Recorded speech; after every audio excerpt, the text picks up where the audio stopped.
बंगालमध्ये परिवर्तन झालं त्याच पद्धतीची जादू तामिळनाडूत दिसली। तामिळनाडूमधला परिस्थितीतला बदल आपण पाहणार आहोत, पण तत्पूर्वी एक नवा तपशील येतोय। माझे सहकारी सिद्धेश आपल्याला पर्यंत घेऊन येत आहेत। नक्कीच प्रसाद सर, आपण पाहतोय राहुरीमध्ये भाजपचे अक्षय कर्डिले आघाडीवरती सध्या आपल्याला पाहायला मिळतात। पोटनिवडणुकांचे सुद्धा राज्यामध्ये निकाल लागतात। अंतिम निकालाआधीच विजयाचे बॅनर लागलेले आहेत। अक्षय कर्डिले विजय झाल्याचा बॅनर सध्या राहुरीमध्ये लागल्याचं आपल्याला पाहायला मिळतंय। कार्यकर्त्यांनी राहुरी शहरामध्ये अक्षय कर्डिलेंच्या विजयाचे बॅनर सध्या लावलेले आहेत। राहुरीमध्ये भाजपचे अक्षय कर्डिले सध्या आघाडीवरती आहेत।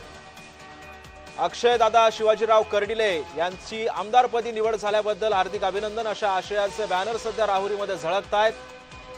सध्या अक्षय कर्डिले हे आघाडीवरती आहेत आणि याच पार्श्वभूमीवरती सध्या हे बॅनर्स लावण्यात आलेले आहेत। उत्साही कार्यकर्त्यांनी हे राहुरीमध्ये बॅनर लावलेले आहेत। राज्यामध्ये सध्या 2 पोटनिवडणुकांची मतमोजणी सुद्धा सुरू आहे। बारामती विधानसभा पोटनिवडणूक आणि राहुरी पोटनिवडणूक या सगळ्यामध्ये अक्षय कर्डिले सध्या आघाडीवरती आहे। तिकडे बारामतीमध्ये सुद्धा सुनेत्रा पवार आघाडीवरती आहे। त्यामुळे एकंदरीतच या 2 पोटनिवडणुकांमधलं सुद्धा चित्र अवघ्या काही तासांमध्ये आता स्पष्ट होणार आहे। राहुरीमध्ये भाजपचे अक्षय कर्डिले आघाडीवरती आहेत। जर या बॅनरवर काळजीपूर्वक पाहिलं तर त्यातला एक शब्द आपल्याला लक्षात घ्यायला लागेल, तो आहे पैलवान।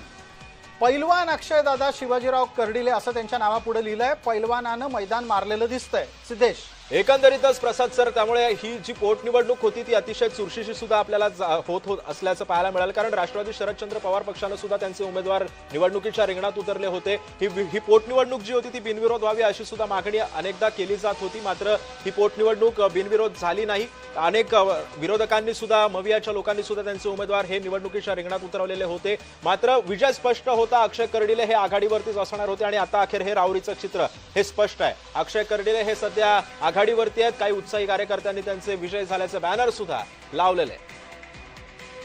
तर पश्चिम बंगालमध्ये सुद्धा एक चित्र आपल्याला पाहायला मिळतंय। भाजप सध्या आघाडीवरती आहे। ममता बॅनर्जींच्या तृणमूलला भाजपनं मागे टाकलेले। आपण ही आकडेवारी सध्या एकंदरीत पाहूयात। भाजप 172, तृणमूल 113, काँग्रेस 4 आणि अन्य 3। भाजपची 161 जागांवरती आघाडी कायम आहे। टीएमसीची 121 जागांवरती आघाडी सध्या आपल्याला या ठिकाणी पाहायला मिळते।